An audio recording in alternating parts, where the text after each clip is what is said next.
This is the Criterion Creeps podcast, and tonight we're talking about Hearts and Minds from 1974, directed by Peter Davis. The tagline for the film, "The Forever War goes on." And Is that the Infinity War? Or Forever Evil? It's like a crossover? I don't know.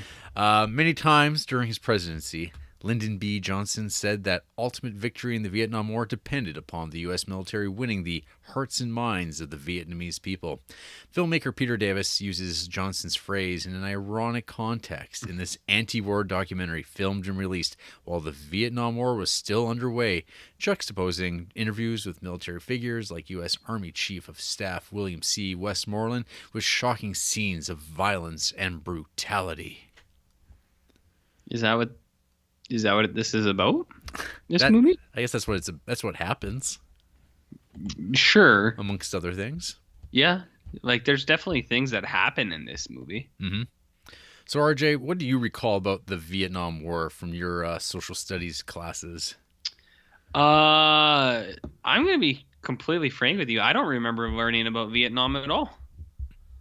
I remember, and I don't know if I don't think it's that I forgot. I don't think I learned about it at all. Because I remember a lot of the stuff we learned. I remember when we learned about Russia. Mm-hmm. I remember when we learned about communism. The Russia unit. Yeah, the Russia unit. I remember the Métis unit. I remember a lot of that stuff. I don't remember no Vietnam. Might have been like one line. Well, America was in Vietnam for a while. Things didn't work out very good. Oh well. Oh well. What do you remember about Vietnam? Well, I don't know. I was just curious because I figured you're not much of a Vietnam warsman. What does that mean? You don't know much about the Vietnam War. Hey, I've seen Born on the 4th of July. That's what I mean. Because you've probably seen the movies. Have you seen that Platoon? Yes. Okay. I've seen a little Platoon. I've seen a little Born on the 4th of July. A little Apocalypse Now. A little Apocalypse Now. I've read 11/22/63, Jarrett. Oh. There's a detailed account about, hey, what if JFK hadn't died? Would he have ended the Vietnam War? Maybe. Who's to say? What do you know about Vietnam? Why don't you lay it on me for once? Well, I don't know. Read a textbook, folks. So because this documentary doesn't really lay out in this like cohesive way what the Vietnam War is, and in fact, there's an interview with what's his name, Walt Rostow, who's an aide. When he was asked, "Hey, what's this war all about?" Peter Davis, the director, asked him, and he's like, trying to buy time by not explaining what the war was, like why the war is happening, what started it. Because the guy's just like, "Why are you really asking me this silly question?" That's preposterous. Like, I like how he phrases it. He's like, "Are we really gonna do that? Yeah, we're really gonna do that, hey?" Yeah. Well, I mean, if you want to do something so like he says a specific word, it's like something so rudimentary is that. I mean, if we're gonna sophomore, he said something so sophomore is that. Yeah, I guess we can do that then if we're gonna do that. That's some real punching down academic slapping around that he's drumming up, because he's like, I don't want to answer that. I don't even want to begin to answer that, even though it's like my job to know this shit. Yeah. But anyway, I feel like that every time we do a podcast. Yeah. This punching down thing. Mm-hmm. That's me. What do you know about Vietnam, man? It was a thing that happened. It happened. So, Once. I want to say this is like my first rewatch. I might have seen this once and then a second time, but I'm not certain on that. Mm-hmm. But it's probably been like 15 years since I watched it last. It's one of my friend Corey's favorite documentaries, so that was kind of my introduction to it. He is a fan of the military documentary. Jarhead? Documentary. Oh, I meant, is he a jarhead? No, he's not. Oh, okay. No, he's a liberal who likes guns. Is he also a vegan? One time. Not just a practicing vegetarian. Nonetheless, that's good too. So yeah, that was kind of like my introduction to this documentary, is because we got to watch this, because it was like, I think he would have taped it off of IFC, and in fact I think at one point on a road trip I picked this up, the Criterion DVD of this from a store while I was in a big city somewhere for him as a gift. Anywho, So yeah, it's been a while since I watched this, and for the most part, like the thing that I remember most about it is the I guess now infamous line from old General William Westmoreland, referencing the Orientals of Vietnam, how cheap is life in the Orient, like that, like whole thing at the very end of this thing of the documentary, which is just like. It's so fucking preposterous and ridiculous that this man said that, and he said it out loud, and it's like, yeah, this is Jared, that I mean, that would wind up haunting probably him. Like, I don't know if he cared if that he said it, but definitely haunts his legacy. It's right on his Wikipedia. I can't think of anything more damning in my life. well, Jarrett, he really wanted people to understand that in the Orient they just don't value life Yeah. like they do in the West. Yeah. There was one I thought at the start that was equally kind of maybe not as bad, but equally weird. Where I can't remember exactly what it is, but it was like some guy's talking and he's like, "Will we ever understand these Asians, these Orientals? Will we ever understand them?" He's like, "We don't think so. We can't crack it, Garrett. Will we ever understand these Asians?" And then it cuts to an Asian guy and he's like, "I don't know why they're here. I'm just like a pig farmer. I really wish they would leave." Yeah. And it cuts back. I don't know. We'll never figure it out, I guess. It's just one of life's great mysteries. Well, starting here from the beginning here of my notes. So I guess like my question about like, wait, what do you know about the Vietnam War, RJ? Is like, I was gonna ask you, do you remember like learning about like the domino theory as like a American foreign policy? Not applied to Vietnam, but like Well, I'm familiar with the concept. Right. Well, so there's like the whole idea that like in post World War II, America would practice containment of the spread of communism. So I mean, they started like spending a lot of money and resources in like stationing themselves in countries surrounding Soviet Russia as it took over countries, and like it's the philosophies of communism found themselves into other different pockets. And then when it hit China in 1949, they were like, oh my god. Oh my god. Right. And so then you got like right at that point you had the Korean War. And that ended in a draw, and continues to be in that situation. And they were like, cool, now we have to worry about Asia. And then the French were starting to have their the beginning, I guess, of like what the Vietnam War became. Like there's the Indochina Wars, I guess. There's the first part of that with French colonialists, where you have Vietnam saying, we don't want you here. And then America's like, well, we gotta keep our power there. I can't let this Ho Chi Minh guy, let him. He's got those communist studies under his belt. We can't have him spreading communism even further. So we got to shut that down, because that's the domino theory. Is that like it's going to keep coming. They're going to keep setting up and falling. So, I follow. Yeah. So that's like kind of like this was like one of the driving forces of why the war has to be fought, I guess, was to prevent this from happening.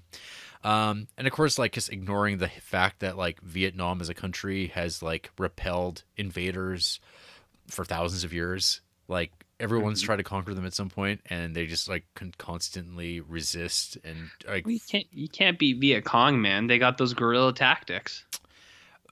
Well, they just like it's a tough territory to take, and by people that don't want you there. It's very it's tough. I mean, there's like a real contrast. Like probably one of the big moments, like even if you Google image search this film, like one of the things that pops up is that imaging. Like I'm not sure if it's like U.S. Marines. There's the guy with the Zippo lighter lighting up the grass hut, and right in front of this family of people who look pretty salty. RJ, they're looking a little salty. Well, it was their hut, man. That was their house that's being burnt down for the sake of security. But they're being liberated.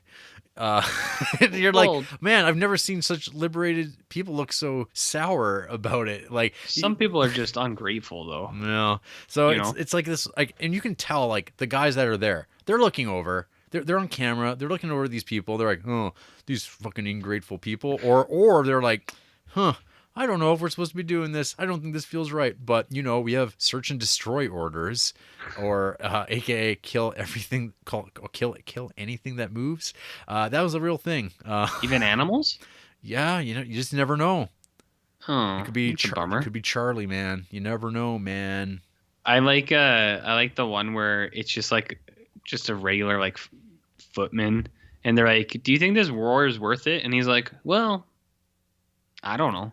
Well, He's like, "I'm like, here." I think well, I don't know, maybe, yeah, I guess, like, He's like, "What do you want me to say, dude?" Like, yeah, well, we all can't be Lieutenant George Coker.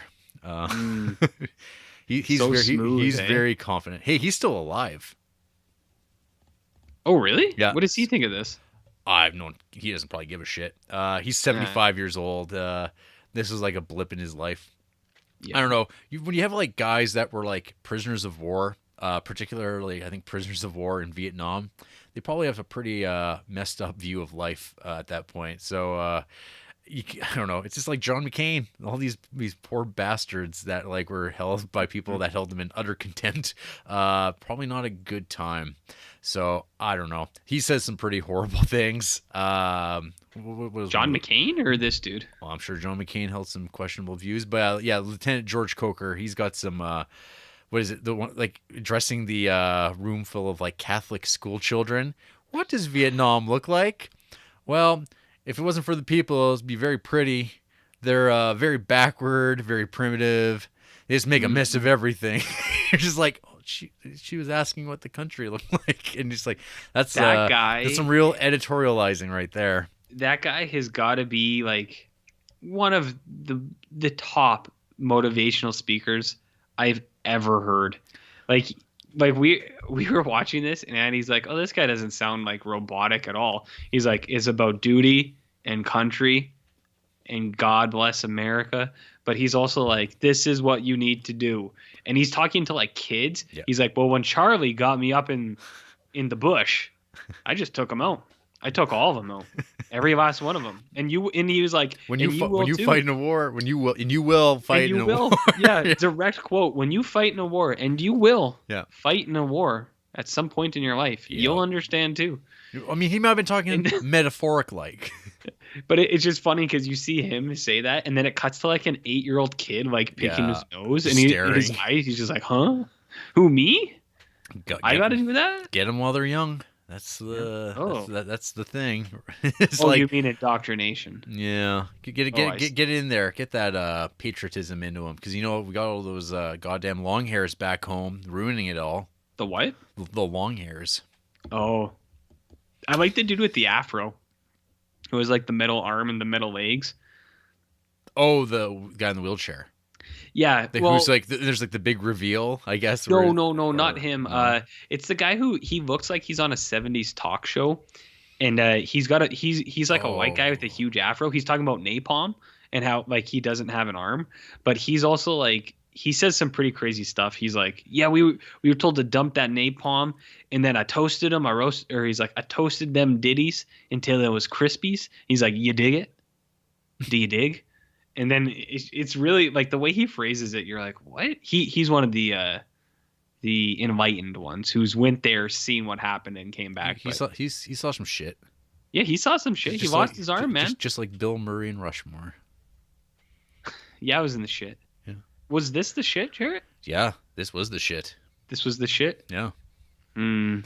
Well, so RJ, yeah, I don't know. I feel like this episode might kind of be kind of like this film, which I've seen be described, and I echo this, impressionistic, loose filmmaking. Like there's no like thorough line of like documentary filmmaking where it's like, this is the war, this is the history of the Vietnam War in this clear, cohesive manner where it's like laying it all out, and it doesn't have this clear beginning, middle, and end. It's kind of just like a lot of like kind of like tonal shifts, like in the terms like it was edited by feeling more than anything else, where it's just like, hey, we're going to transition into this now, like we're just going to go into different movements and just talking through all these, like, because it's like it's talking heads using like kind of like stock footage, news footage, interviews from like historical figures, and then like bringing it into like people who were there, people who were alive in 1973 when this was being filmed, 74, and it just kind of flows in and out. And I think that's like really the only way to really start talking about this. But I guess so as far as context goes for Hearts and Minds as a documentary, when this film was released, Vietnam the war was still happening. It didn't end till 75, the fall of Saigon. And there was some debate whether or not this was like a win for America, because America didn't lose wars. There was debate? Yes. 100%. There was okay. It was like, I was gonna say, wasn't this, it was like Vietnam was not viewed in 1974 the way it is now, as kind of like a clusterfuck. Yeah, I was gonna say an L. Well, who said that they won? Everyone? Everyone? Well, not everyone, but obviously, like Mission accomplished, boys. I'm sure William Westmoreland would be like, well, they would call it a strategic withdrawal, I guess. Like when they're like, oh, well, because Nixon wanted to get the troops out of there because it was a very unpopular war. Yeah. There's that really great sequence where they go through what 4 presidents over the course of like the Vietnam War, and each of them saying like where they're at with Vietnam. You have Eisenhower to JFK to LBJ to Nixon, and they all have like their interviews they're doing for TV, and they're all like touching upon the state of Vietnam. You're like, oh, this has been going on for a really long time. Like and it did like what 15 20 years, something like that.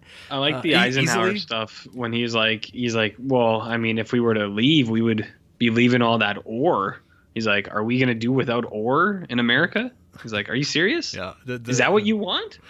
That's be without ore? It's not ore, but it's something like that. And he's just like, is that what you guys want for real? Really? Yeah. Or that might have been Lyndon Johnson. I can't remember. It wasn't JFK. But No, but they're all just like the phrasing on that. Yeah. I think that really demonstrated like just how the line of thinking was in regards to it, and like justifying what was going on, what their purpose was. Well, because I mean, even like they kind of touch upon it here too. The like entire framework of why like America actually like started sending people in actively, like it's like kind of bullshit. Like, why don't you tell me how you really feel? Well, no, it is like it's like completely like acknowledged at this point, like Gulf of Tonkin, like the whatever fake attack on a American gunship by a North Vietnamese ship, like it didn't happen apparently, but but there was like 2 things, like it's this weird like gray area. And it's like this, but it's like a lie. And they actually talk about this idea, like the president. It's kind of hilarious nowadays, but it's like talking about how the president can lie. Like, how can he do that? And it's like, well, funny. Jared, I don't know if you know this, but like, they have defeated ISIS. It's done. Oh, they're done, man. Well, yeah, then all those people resigned, and because that's not true. Which people? The people who are actually serving in the military. Yeah, there's people like those guys. They don't know what's going on in the shit. Well, anyone involved in the intelligence department seems to not know what they're doing. Anyway, so fun facts. So Walt Rostow, the guy who's like, are you really asking me that silly question? He sued the production.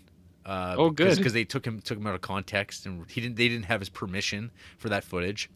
Originally, Columbia Pictures was going to distribute this film, and they refused because they're like, "Ooh, we don't want to be involved in this." So I guess like Peter Davis, they got the rights back to it, and then they managed to screen it in theaters for like a couple days, much to the chagrin, I guess, of Steven Spielberg, and they got nominated for best documentary for Oscars, and it won. So it did? Yes. Oh, cool. Yeah. So there's some stuff there for you. Sure. Michael Moore says this is one of the best films ever made, and I think you can definitely see elements of that in Michael Moore's early stuff, like Roger and Me, just like the tone of it. Like there's like the kind of the moments in this, kind of like there's like that army musical stuff that's kind of tossed in, like where you get that big marching number, and then there's like elements of like how American film depicts the Orient, like Southeast Asia, as like it's like Bob Hope sitting back with some harem and all this stuff like that. Like this is all like stuff that Michael Moore would run with, and I think it's actually another example of it from the guy who worked on Roger Me with him, Rafferty. He did this film called The Atomic Cafe, which is like kind of like all The Atomic Cafe. Excellent. Okay. It's a fantastic documentary. I highly recommend to people. It's just basically footage. There's no talking heads, and it is just like the nightmare of a nuclear war and the idea that people like what the views of it and the fact that anyone would play with it. It's just great piece of documentary filmmaking. I'm not gonna watch it, but you should. it sounds cool. It's pretty good. Yeah, my notes here. We got Lieutenant George Coker. What a hero, still alive. So many great lines as we've talked about already.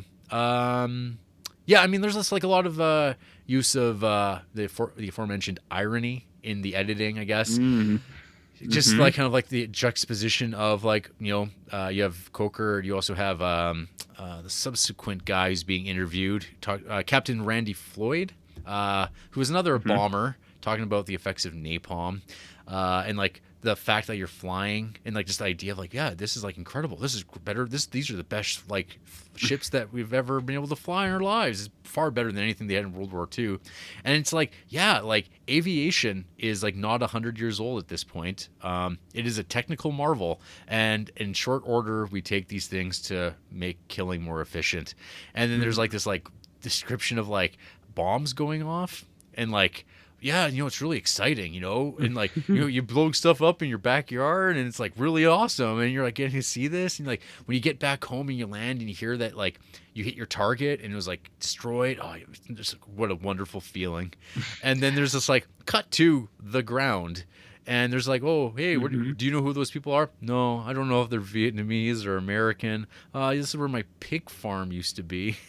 This is the pig farm. This is where my wife and daughter were blown up. Yeah. The pigs are alive. Yeah. The other pig farmer, he wasn't as lucky. His pigs were killed also. Yeah. But I also like the retelling of the one guy who's like, yeah, so I mean, they were running down the hill, and my guy was like, get him. So like I got him real good, and it felt good. So I got a couple more. Yeah. Get him. Yep. I don't know if you noticed, there's like this kind of like ongoing theme of like the people that are like left standing. They're all old. They're all very old people, and you're like, that's weird. Where are all the young people, RJ? Where are they? Dead? Yeah, they're probably dead. They're off fighting somewhere else, or they're dead, and it's all left are the old people. And it's like, great, I better start having kids again. Great. Yeah, you did it, guys. Yeah. There's another great bit describing Ho Chi Minh, whether or not he could even be elected dog catcher, or is like even dead he would be elected before a JFK that the Americans would install as their. Oh, the Ho Chi Minh? Yeah. Couldn't even be elected dog catcher, Jarrett. Yeah, by our good buddy, Mr. Rostow. Mm-hmm. Yeah, I like that too, where it's just a guy is like, this guy's like just asking us like polite stuff. Fuck him. What kind of prick is into that shit? Yeah. He's like, grow up, you baby. Figure it out yourself. Oh shit, yeah. Then there's like, there's deserters. They tackle that because that was a big damn draft dodgers. They all came up here, hey? Yeah, and then you got some did. Some like Muhammad Ali, he went to jail. Oh well, I mean, yeah. Yeah, but yeah, it's this idea though of because we get to hear George Coker's thoughts on deserters, saying, well, it's their choice. They can go to Canada, but they can't come back. Yeah, well, you could never. It's fine. You like, I mean, if you want to go, they're cowards. It's fine. You are a coward, and you can never, ever come back. No. But I mean, like, if that's what you're gonna do, I mean, you think you're better than our fellow countrymen that go off to kill a bunch of strangers for some reason? Do you think you're better than me, little kid? You little prick. Yeah, That's what he was thinking in his mind. exactly. You little prick. Yeah, yeah. We hear about such interrogation methods as throwing people out of helicopters, but then we get a follow up. Oh, I never saw anything like that. I mean, I don't know. It could have happened, but I never saw anything like that. It's like, I mean, it could have happened, Yeah. but we get I wasn't there. Yeah, we get some juicy U.S. soldier whoring. We get some real implanted camera work of two dudes laying down with some Vietnamese women on the dime. So the brothel scene, Yeah. I think you're glossing over a little bit, but like, what is the deal with the brothel scene? Like, these guys were just like, yeah, sure, come film us sucking on these sweet Vietnamese nipples, man. Yeah. Come check it out, baby. All I thought about when that scene was like, oh, RJ. Why?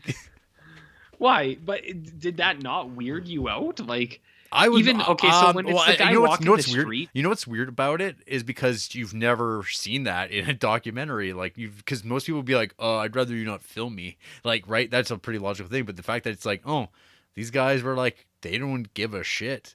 Like they're just like that's what I mean. Is they're like total, like, I don't know, unattached way of being. Is like, yeah, it's like they're not even people. I don't care if you see me getting down with them, whatever. Where it's the same. I don't know if it's the same guy, but in an earlier scene where the guy's just walking down the street and the kid's asking, or the kid's like talking to him. He's like, "Go home to parents. Go home to parents." Mama-san. Mama-san. And then he sees like a girl in the window and he's like, "How much?" And he's like, "Nah, that's too much. That's way too much for you. For you, way too Yeah. much." Very real thing. It's a very real. How often have you gotten into that? The last time I was in Vietnam, can't no comment. No, but that's like, yeah, that's a documented thing. A lot of kids being left behind by these soldier boys. There's a lot of '80s revenge films that Canon made that are about this very thing. Isn't that what that new Aquaman movie is about? I haven't seen it yet. Well, I'm pretty sure. Got to work on that. I'm pretty sure. Yeah, and then yeah. Oh yeah, there's that one. I'll hand it off to you, but Sure. Yeah, there's like that one bit where it's like there's like some footage of like back home, and there's like a bunch of like football kids, high school kids, getting like fired up by their coach, who just thinks, you know what, the best thing I need to do to get my kids fired up? He starts slapping them in the face and yell. So I'm glad you brought that up because as a sports guy, Yep. Jarrett, I played the sports. I had a very intense football coach who he knew how to pump people up. He'd get real into it. His veins would pop. One time he kicked a door in half because he was so riled up. But he never was just like, I find the way that this guy motivated was so lazy. He just went, "Are you going to let him beat you?" And then he slapped the kid in the face. And then he didn't even say it again. He just slapped all the other kids in the face. And it was like, okay, let's go, boys. It reminds me of in Varsity Blues when they confront John Voight. And then John Voight like doesn't know what to do. So he goes out in the hallway and he's clapping his hands. He's like, "All right, let's go. All right, let's go. It was kind of like that, where it's just like, what is this? I don't know. John Voight was confused there. That's better. But this guy, he was pretty lazy, Jarrett. He wasn't really doing anything to motivate his boys. No. So well, as a sportsman, I'll have to take your word for it. you do have to take my word for it. Yeah. It's fact. Nowadays, you get fired. Sports is a little different, but yeah, we have had some recent controversies with that in the sports world. Mm-hmm. It is good motivation, though. Yeah. Sure fired some kids up when you have some guy yell at you for a while. I don't know. Maybe that's just me. Yeah. What? You want to know what I thought of this? Yeah. What do you think of this? I guess I'll say so. Yeah. I dig this documentary. Dig. Don't. Come on. Jarrett.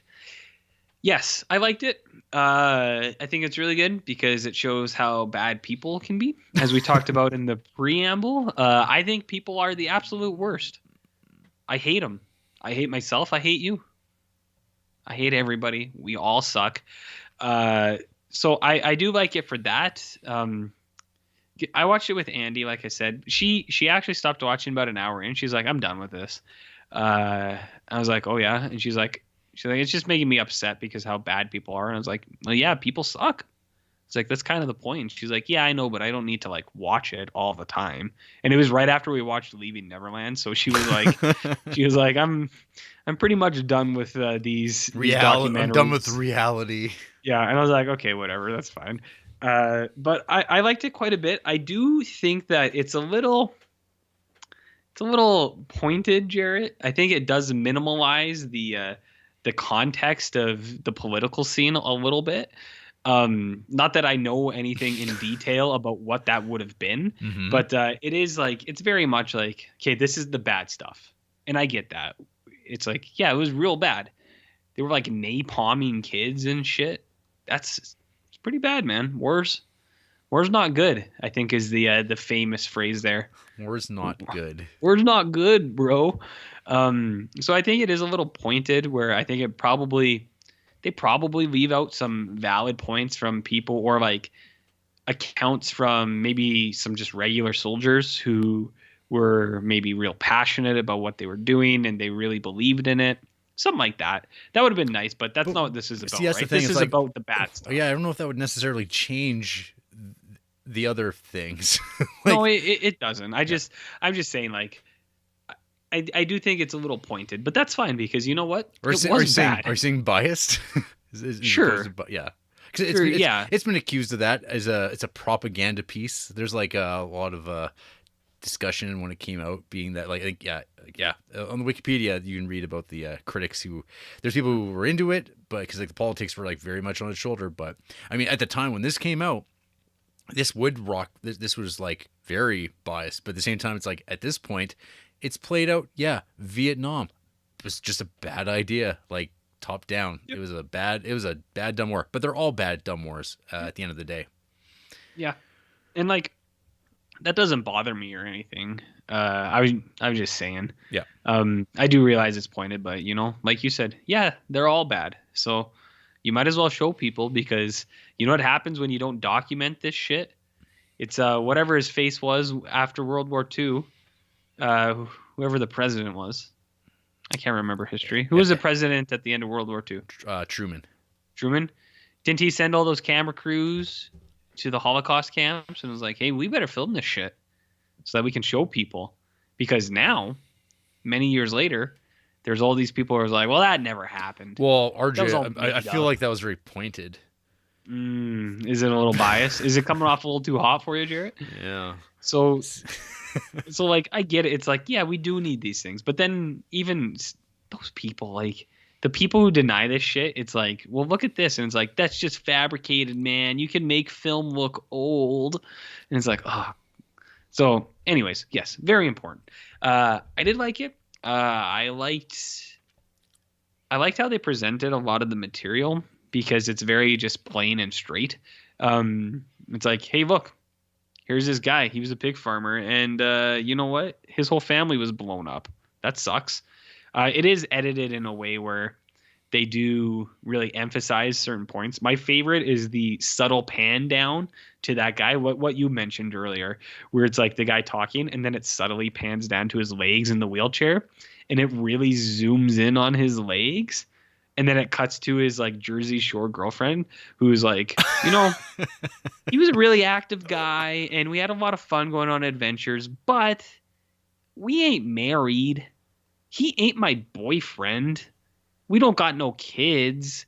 So, and it's basically her telling the the filmmakers, it's like, I like him, but like he's in a wheelchair and that's kind of icky. So, you know, I don't know. That's how I took that. I don't know if you interpreted that in a different way, but that was how I saw that scene unfold. So, but that it is nice filmmaking when it was him talking and it just kind of slowly cuts to his paralyzed limp because there's this whole build to it because the whole time, all the previous footage, it's only like his head and shoulders, and then like there's like, oh shit, this guy's lame now.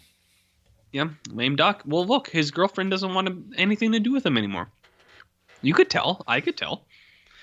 But so there was stuff like that. I think it is put together pretty well. I also like how this movie is showing that the Vietnam War was just promotion for CBS, With the which eye.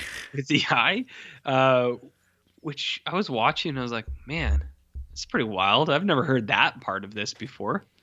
Like, not that it Wow, matters. Like, people in Vietnam wouldn't know what CBS was, but there's lots of stuff. I mean, they don't talk about fragging toward the end of Mhm. the American involvement. Are you familiar with that?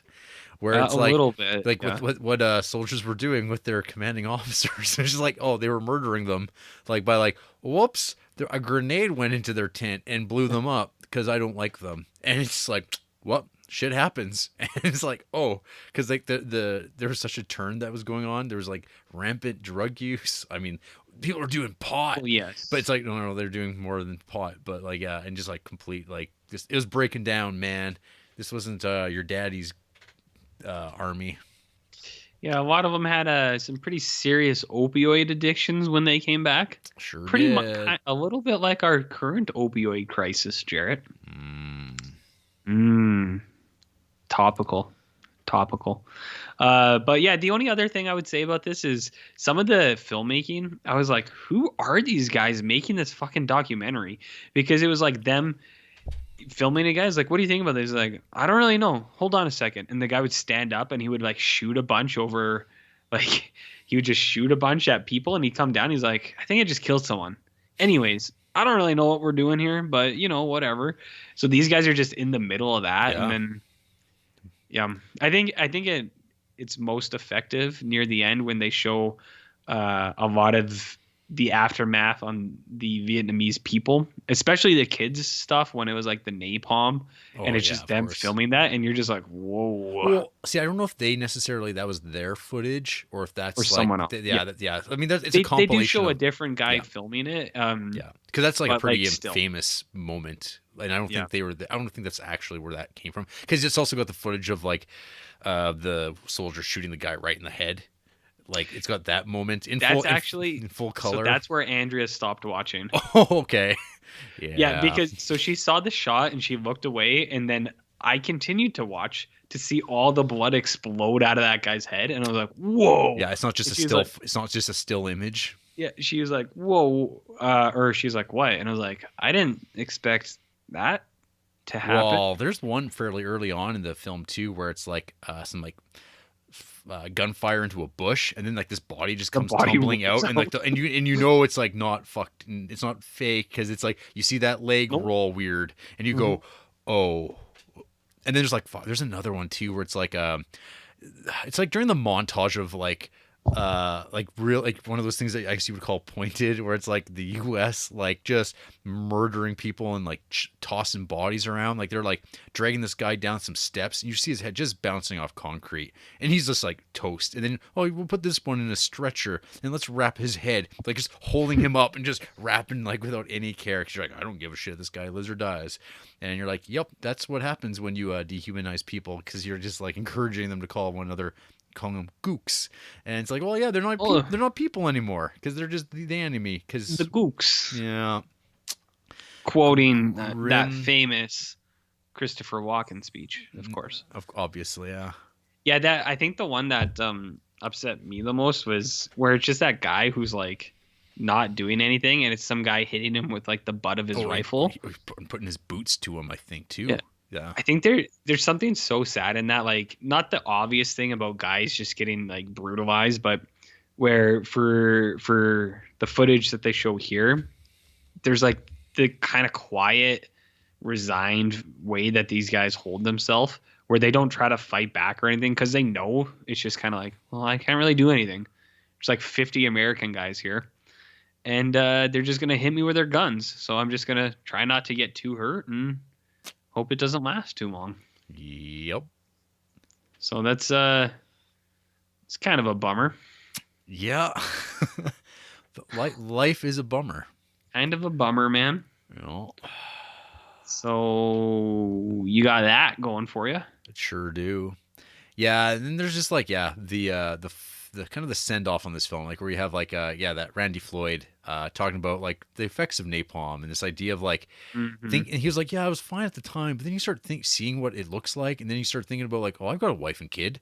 What if someone like came by and like napalm me? Napalm to them. And it's like, then he just stops and starts sobbing, and you're just like, yep, because it's like, it's a real privilege, RJ, to live in North America and never have to ever in your life seriously consider the idea of someone like doing anything like that to you, like a foreign power, to ever accomplish that task.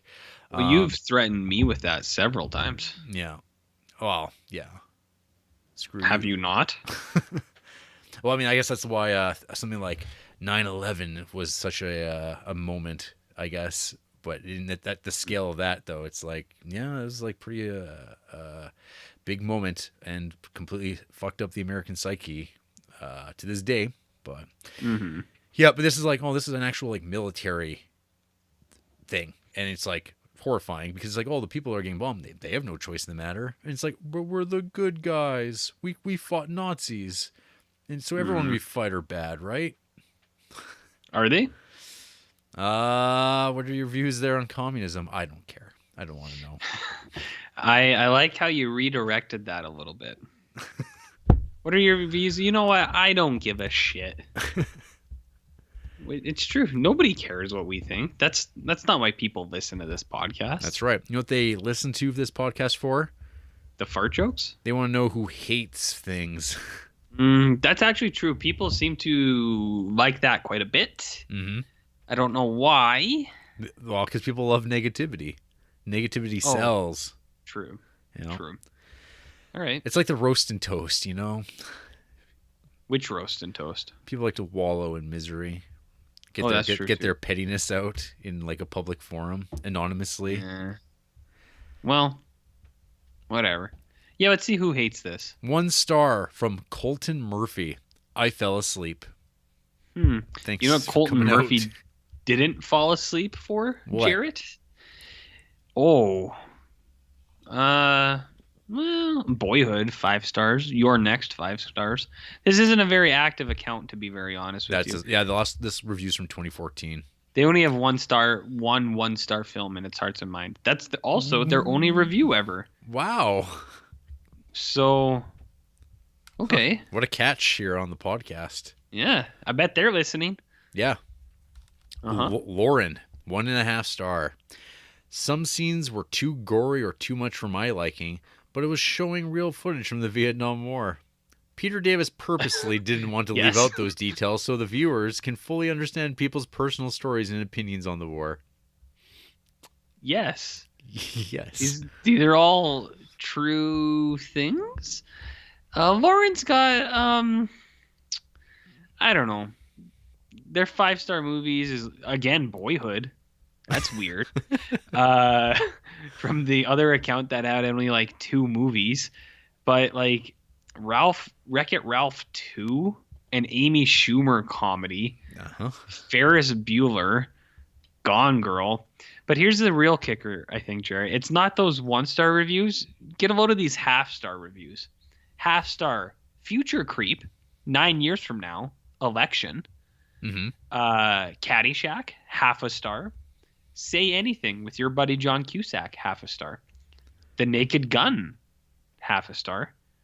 Here's the real ones though. Raising Arizona, half a star, and Eraserhead, half a star. With a review. I know that as a film student, I'm supposed to look into a movie and analyze it, but what the fuck? Elegant. Yeah. Elegant, this review. So there you go. All right. Right. Well, one more here. Tep Rock. Okay. 1.5 star. Adam and Sam's Take. Whatever that is. Something about some marathon they were on. Hearts and Minds feels like a film that must have been very important when it came out, and the Vietnam War's legacy was still something to be contested and fought over. It clearly intends to be shocking and revelatory, but the word that I think best describes it is smug. Davis keeps juxtaposing talking heads with horrific images of the war to show the hypocrisy, incompetence, horror, stupidity of what the U.S. did in Vietnam, and it comes off like a political ad more than a film, and one that seems particularly of its time, to use the preferred nomenclature, given that everything it's saying isn't exactly controversial or revelatory today. Which I understand is somewhat unfair to Davis in a sense. Entirely is unfair.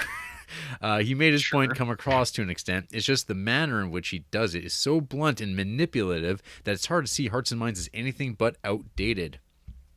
It doesn't completely fall apart or fail though. First of all, Davis's blunt use of editing is sometimes effective.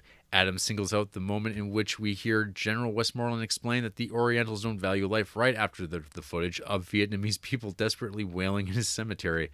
And it is really incredibly effective because of the sheer ridiculousness of it all. It's like, you know what, though? I'm just going to jump in here. I think regardless of those editing decisions, that statement would be ridiculous no matter what. I remember that like quotation more than I remember the scenes around it. And when I was watching it, I went, "Oh, there it is." It's like, of course, it comes right there. Continuing on, but the film lacks the focus to consistently. There's more to this review. Yeah, it's a long one, but the film lacks the focus to consistently get to that point. Davis comes back a few times to footage of football matches, for instance, and it feels both random and out of place. Yes, there's a connection one can make there, but it feels like Davis just thought that up at some point and put it in without bothering to actually make it work within the narrative. That actually could be said of a lot of what's good about the film, too. Anytime the guilt-ridden bomber was on the screen, I would pay more attention, simply because that was an interesting guy. But it's just there. There's no real storytelling going on. See, that's... Real interesting guy, man. But it's like this idea of story... I don't know. Storytelling? It's a documentary. It's just, here are many ways in which the Vietnam War was awful. You do the sorting out. I'm like, well, yeah, that's kind of what it does. Yeah, that's the point, man. It's like calling it's like, this film is a storyline. it's like this film is not that. Okay. As a documentary aiming to inform... there's more?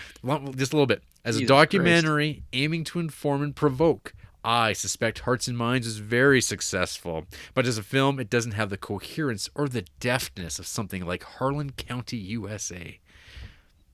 Also a future creep. Is that good, Jarrett? Harlan County, USA? It's good, yeah. It's about miners in Kentucky and the shittiness of working for the company. You know what else is shitty? Tep Rock's Taste. Oh, yeah? So actually, their 5-star movies are just like Criterion's and Miyazaki stuff. Pretty standard fare. Where I find, again, more striking things are in the movies they don't like. Here are some 1-star movies from Tep Rock. Schindler's List, Gates of Heaven, Batman v Superman, Jarrett's favorite movie ever made, Braveheart, The Green Mile, Future Creep, The Man Who Fell to Earth. So anyways, some of those are a joke, but movies I actually enjoy quite a bit. But like Schindler's List, 1-star, that's a little weird, isn't it? What's that about? Could be. Do people not like that movie? There's been a bit of a turn on that movie. What about Bringing Up Baby? That's a 1-star on here also. And just Irrational Man, American Beauty, 1-star. Tron, 1-star. That's like your favorite movie ever, I think. Isn't it? Tron? Yeah. No. Oh. I thought you were really into Tron, dude. Where are you getting this information? I don't know.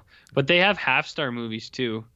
Nothing I recognize. Never mind. Fine. Forget I mentioned it. Yeah, shut up. Okay. Anyway. So yeah. Hearts and Minds.